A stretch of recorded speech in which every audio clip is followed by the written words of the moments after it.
بسم اللہ الرحمن الرحیم۔ سچائی کو اختیار کرنا۔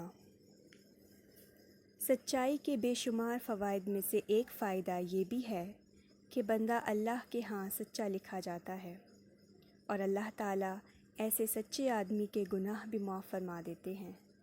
قرآن حکیم میں ہے، اور جو لوگ سچے دین کو لائیں اور جو اسے سچا جانیں، یہی لوگ پارسا ہیں۔ ان کے لیے ان کے رب کے ہاں ہر وہ چیز ہے جو وہ چاہیں گے۔ نیک لوگوں کا یہی بدلہ ہے، تاکہ اللہ تعالیٰ ان سے ان کے برے عملوں کو دور کرے، اور جو نیک کام انہوں نے کیے ہیں ان کا نیک بدلہ عطا فرمائے۔ سورۃ الزمر۔ سچا جاننے کا مطلب یہ ہے کہ اسے سچ سمجھتے ہوئے اس پر عمل کرے، اس لیے کہ ایمان اسی چیز کا نام ہے۔ آدمی زبان سے تصدیق کرے، دل سے مانے اور اپنے اعمال سے اس کا اظہار کرے۔ قرآن حکیم میں جہاں بھی ایمان لانے کا ذکر ہوا ہے، وہاں ساتھ اعمال صالحہ کا ذکر بھی ضرور کیا گیا ہے، تاکہ سمجھ آ جائے کہ اگر کوئی بندہ ایمان لانے کے بعد اعمال صالحہ نہیں کرتا تو وہ ایمان میں ناقص ہے۔ جس طرح دھواں دیکھ کے کسی جگہ لگی آگ کا پتہ چلتا ہے، بالکل اسی طرح اعمال دیکھ کے کسی کے ایمان کا پتہ چلتا ہے، گویا اعمال اس کے ایمان کا اظہار ہیں۔ اسی طرح اگر کوئی بندہ دین کو سچا جانتا اور سچائی کو اختیار کرتا ہے تو اس کے معاملات، کاروبار اور دیگر اعمال کو دیکھ کر اس کی سچائی کا پتہ چلے گا، اور جب وہ ایسی ہی سچائی اختیار کر لے گا تو اللہ تعالیٰ اس کے گناہ معاف کرتے ہوئے اس کے نیک اعمال کی جزا بھی دیں گے اور اسے متقین کی صف میں بھی شامل کر لیں گے۔ حضرت عبداللہ بن مسعود رضی اللہ عنہ سے روایت ہے، رسول اللہ صلی اللہ علیہ وسلم نے فرمایا، سچ کو لازم پکڑو، کیونکہ سچ نیکی کی طرف رہنمائی کرتا ہے، اور نیکی جنت کی جانب رہنمائی کرتی ہے۔ اور آدمی سچ کہتا رہتا ہے اور سچ کہنے کی پوری کوشش کرتا رہتا ہے، یہاں تک کہ اسے اللہ کے ہاں سچا لکھ دیا جاتا ہے۔ اور جھوٹ سے بچو، اس لیے کہ جھوٹ برائی کی طرف لے جاتا ہے، اور برائی آگ کی طرف لے جاتی ہے۔ اور آدمی جھوٹ کہتا رہتا ہے اور جھوٹ کہنے کی پوری کوشش کرتا رہتا ہے، حتیٰ کہ اللہ کے ہاں اسے جھوٹا لکھ دیا جاتا ہے۔ صحیح بخاری کتاب الادب۔ معلوم ہوا کہ جنت اور جہنم کی طرف لے جانے والے دونوں راستے کھلے ہیں۔ جنت کی طرف جانے والا راستہ سچائی کے دروازے سے، اور جہنم کی طرف جانے والا راستہ جھوٹ کے دروازے گزر کے جاتا ہے۔ اب آدمی کو کس دروازے کی طرف بڑھنا چاہیے یہ اس کے اپنے اختیار میں ہے، لیکن اللہ نے یہاں پر بھی ہماری رہنمائی کر دی۔ فرمایا، اے ایمان والو، اللہ سے ڈرو اور سچوں کے ساتھ ہو جاؤ۔ سورۃ التوبہ۔ صدقہ چھپا کر دینا۔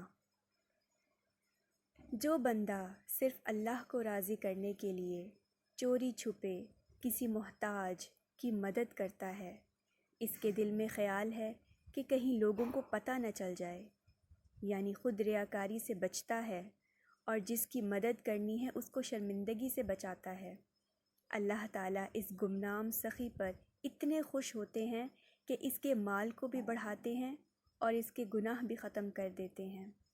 اللہ تعالیٰ نے فرمایا، اگر تم اپنے صدقات کو ظاہر کرو تو بھی اچھا ہے، لیکن اگر خفیہ طور پر فقراء کو دو تو یہ تمہارے لیے زیادہ بہتر ہے، اور تمہارے بہت سے گناہ اللہ معاف کر دیں گے، اور جو کچھ تم کرتے ہو اللہ اس سے خبردار ہے۔ سورۃ البقرہ۔ اس سے چند آیات پیچھے اللہ تعالیٰ نے صدقہ کرنے والوں سے ان الفاظ میں معافی کا وعدہ کیا ہے، شیطان ڈراتا ہے تمہیں تنگ دستی سے اور تمہیں بے حیائی کا حکم دیتا ہے، اور اللہ تعالیٰ تم سے وعدہ فرماتے ہیں اپنی بخشش کا اور فضل و کرم کا، اور اللہ تعالیٰ بڑی وسعت والے ہیں اور سب کچھ جاننے والے ہیں۔ سورۃ البقرہ۔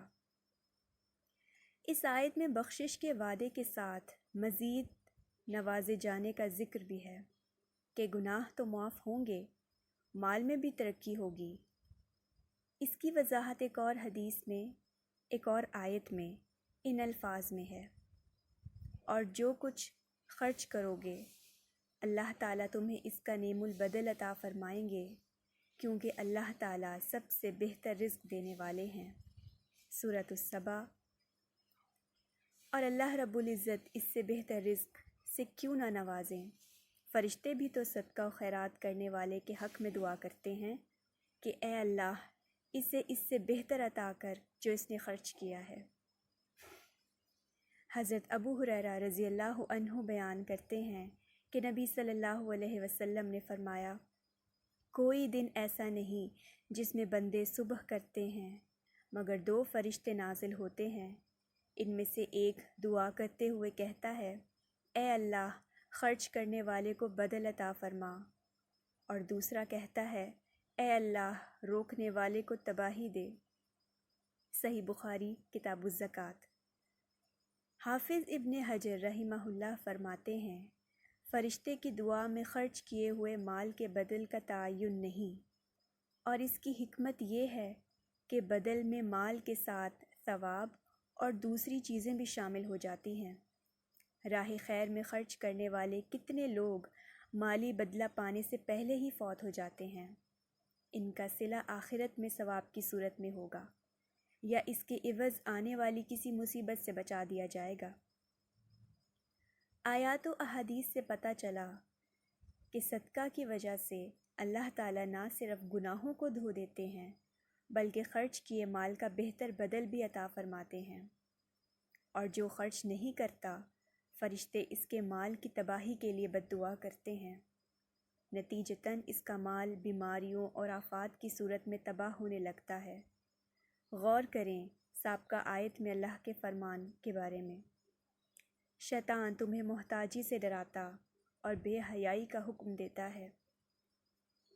اس آیت میں اللہ کی راہ میں خرچ نہ کرنے کو بے حیائی اور بے شرمی والے کاموں سے تعبیر کیا گیا ہے۔ ہاں، یہ واقعتاً ہی بہت بڑی بے حیائی اور بے شرمی ہے کہ وہ خود عیش کرے اور اس کے سامنے اس کا مسلمان بھائی بھوکا مر رہا ہو، پھٹے کپڑوں میں سردی سے ٹھٹر رہا ہو، لیکن اس کے دل میں اس کی بے کسی کے باوجود مدد کا احساس تک نہ ابھرے۔ اللہ تعالیٰ سے ڈرنا۔ وہ لوگ جنہوں نے اللہ رب العزت کو دیکھا نہیں لیکن وہ یقین رکھتے ہیں کہ اس کائنات کو چلانے والی ضرور کوئی ذات ہے، اور وہ اس بن دیکھی ہستی سے ڈرتے رہتے ہیں، کسی بھی غلط کام کی جانب قدم بڑھیں تو اللہ کا ڈر انہیں روک لیتا ہے۔ ایسے لوگوں کے لیے اللہ رب العزت نے معافی کا وعدہ کر رکھا ہے، اور ان کے گناہوں کو معاف کر کے انہیں اجر عظیم سے نواز دیا جاتا ہے۔ اللہ تعالیٰ کا ارشاد ہے، یقیناً جو لوگ اپنے رب سے بغیر دیکھے ڈرتے ہیں ان کے لیے گناہوں کی معافی اور بہت بڑا اجر ہے۔ سورۃ الملک۔ اللہ کا ڈر در حقیقت نیکی کی بنیاد ہے۔ جب خوف الہی دلوں سے نکل جائے تو گناہ جنم لیتے ہیں۔ اللہ تعالیٰ سے ڈرنے پر جہاں گناہوں کی معافی کا انعام ملتا ہے، وہاں اس کے کئی دینی، دنیاوی اور روحانی فوائد بھی ہیں۔ اللہ سے ڈرنے والا تنہائیوں میں اس کے خوف سے رونے والا ہوتا ہے، اور رونے سے دل میں رقت پیدا ہوتی ہے، دل کا بوجھ ہلکا ہوتا ہے، اور جب آدمی آنکھوں سے آنسو بہاتا ہے تو آنکھیں نہیں روتی بلکہ دل روتا ہے۔ ہاں، اس کا اظہار آنکھوں سے ہوتا ہے، اس لیے کہ آدمی اس وقت روتا ہے جب دل کو صدمہ پہنچے۔ جب دل دکھے، غم و الم دل کو لاحق ہوتے ہیں، جب غم برداشت سے باہر ہو جائیں تو دل رو پڑتا ہے، پھر یہی رنج آنسو بن کے آنسو سے ٹپکتے ہیں۔ اس کی دلیل اللہ رب العزت نے خود قرآن حکیم میں دی ہے۔ پھر اس کے بعد ان لوگوں کے دل سخت ہو گئے پس وہ پتھروں کی مانند ہیں یا اس سے بھی زیادہ سخت ہیں۔ بے شک پتھروں میں سے کچھ ایسے پتھر بھی ہیں کہ ان سے نہریں پھوٹ پڑتی ہیں، کچھ ایسے ہیں کہ وہ پھٹ جاتے ہیں تو ان سے پانی نکلتا ہے، اور کچھ ایسے بھی ہیں کہ وہ اللہ کے ڈر سے گر پڑتے ہیں، اور اللہ تعالیٰ اس سے غافل نہیں جو کچھ تم کرتے ہو۔ سورۃ البقرہ۔ اس مثال میں اللہ تعالیٰ نے دل کو پتھر کے ساتھ تشبیہ دے کر پھر پتھر سے پانی بہنے اور اس کے اللہ کے خوف سے گرنے کا ذکر کر کے یہ بتایا ہے کہ ان بد نصیب لوگوں کے دل پتھر سے بھی گئے گزرے ہیں۔ پتھر بھی اللہ سے ڈرتا اور پھٹ پڑتا ہے۔ ہاں، مومن کا معاملہ اس کے برعکس ہے، ان کے دل ڈرتے بھی ہیں اور آنسو بھی برساتے ہیں۔ یہ دل ہی ہے جو خوف الہی کا مرکز ہے۔ اللہ تعالیٰ فرماتے ہیں، کیا اب تک ایمان والوں کے لیے وہ وقت نہیں آیا کہ ان کے دل اللہ کے ذکر سے پگھل جائیں؟ سورۃ الحدید۔ دل کا خوف الہی سے لرز جانا ہی مومن کی علامت ہے۔ دل کا خوف الہی سے لرز جانا ہی مومن کی علامت ہے۔ قرآن کریم میں ارشاد ہے، مومن تو خاص وہ ہیں کہ جب اللہ کا ذکر کیا جاتا ہے تو ان کے دل دہل جاتے ہیں، اور جب ان پر اس کی آیات پڑھی جاتی ہیں تو ان کا ایمان بڑھ جاتا ہے۔ سورۃ الانفال۔ اور لوگوں سے اللہ تعالیٰ کا خوف اس وقت نکلتا ہے جب دل گناہوں کی سیاہیوں میں گھر جائیں۔ درج ذیل آیات کس قدر واضح ہیں۔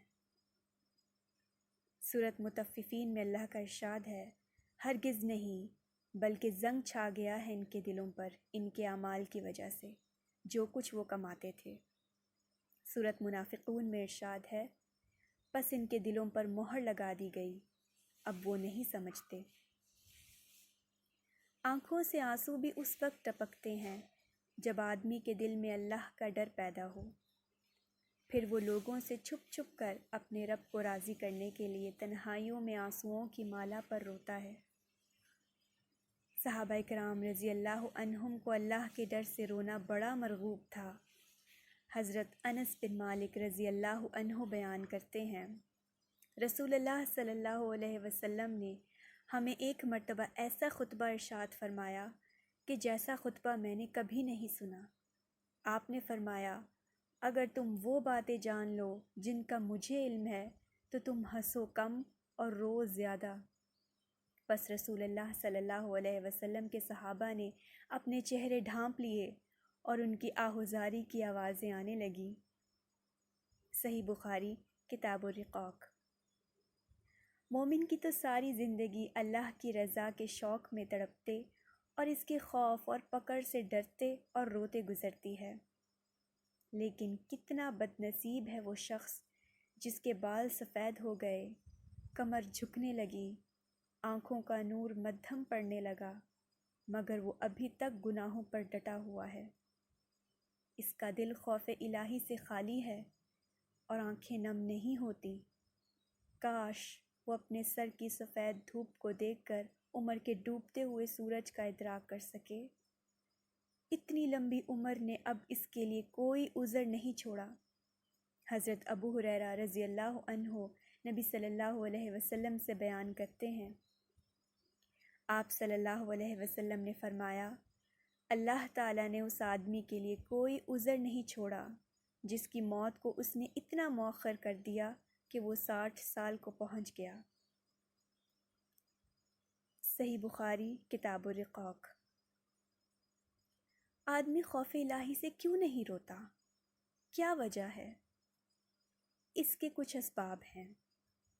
ان میں سر فہرست دنیا اور اس کے مال و اسباب کی محبت کا غالب آ جانا ہے۔ جب دل میں دنیا اور دنیا کی راحتوں کا سودا سما جائے، پھر خوف الہی دل سے رخصت ہو جاتا ہے۔ یہی سبب حضرت عبد الرحمن بن عوف نے بیان کیا، جن کا شمار صحابہ کرام میں سے مالدار لوگوں میں ہوتا تھا۔ حضرت ابراہیم بن عبد الرحمن بیان کرتے ہیں، حضرت عبد الرحمن بن عوف رضی اللہ عنہ کے پاس افطاری کے وقت کھانا لایا گیا جبکہ آپ روزے دار تھے۔ حضرت عبد الرحمن رضی اللہ عنہ نے فرمایا، مصعب بن عمیر رضی اللہ عنہ شہید کر دیے گئے۔ وہ مجھ سے بہتر تھے۔ ان کے کفن کے لیے صرف ایک چادر میسر آئی، جو اتنی سی تھی کہ اس سے ان کا سر ڈھانپا جاتا تو ان کے پیر ننگے ہو جاتے، اگر پاؤں ڈھانپے جاتے تو سر کھلا رہ جاتا۔ اس کے بعد ہمارے لیے دنیا فراخ کر دی گئی، جو تم دیکھ رہے ہو کہ ہمیں اتنی عطا کر دی گئی ہے، جو ظاہر ہے ہم تو ڈر رہے ہیں کہ کہیں دنیا میں ہی ہمیں ہماری نیکیوں کا جلدی بدلہ تو نہیں دے دیا گیا۔ رونے لگ گئے، یہاں تک کہ کھانا بھی چھوڑ دیا۔ صحیح بخاری کتاب الجنائز۔ حضرت عبد الرحمن بن عوف رضی اللہ عنہ کا مال جہاد اور دینی کاموں میں ہی صرف ہوتا تھا۔ اس کے باوجود وہ دنیا کی فراخی اور مصعب بن عمیر رضی اللہ عنہ کی بے سر و سامانی کے عالم میں شہادت کو دیکھ کر گھبرا رہے ہیں، اور تعجب ہے اس آدمی پر جس پہ دنیا فراخ ہے اور دولت کا استعمال دینی کاموں کی بجائے فضول رسومات اور اینٹوں کی عمارتیں کھڑی کرنے پر ہوتا ہے، اور دل میں خوف و ڈر بھی نہیں۔ صحابہ کرام ایسی ہی کیفیات سے ڈرا کرتے تھے۔ ان میں سے کئی صحابہ رضی اللہ عنہم کی تو یہ حالت تھی کہ دل میں خوف الہی کا سمندر ہے اور تن پر چیتڑے لپٹے ہوئے ہیں۔ حضرت ابو ہریرہ رضی اللہ عنہ بیان کرتے ہیں، میں نے 70 اہل صفہ کو دیکھا، ان میں سے کسی کے پاس جسم کے اوپر کا پورا حصہ چھپانے کے لیے چادر نہیں تھی، کسی کے پاس نچلا دھڑ ڈھانکنے کے لیے ازار ہوتی یا چادر جسے وہ اپنی گردنوں میں باندھ لیتے۔ وہ کپڑا کسی کی نصف پنڈلی تک پہنچتا اور کسی کے ٹخنوں تک، بس وہ اسے اپنے ہاتھ سے اکٹھا کر کے رکھتے کہ کہیں ان کا قابل ستر حصہ عریاں نہ ہو جائے۔ صحیح بخاری کتاب المساجد۔ اللہ تعالیٰ سے دعا ہے کہ اللہ ہمیں ایسے اعمال کرنے کی توفیق عطا کرے جس سے ہمارا رب راضی ہو، اور ہم ایسے اعمال کرنے والے ہوں جن سے ہمارے گناہ ساتھ ساتھ ہی دھل جایا کریں۔ آمین۔ ربی تقبل منی انک انت السمیع العلیم وتب علینا انک انت التواب الرحیم۔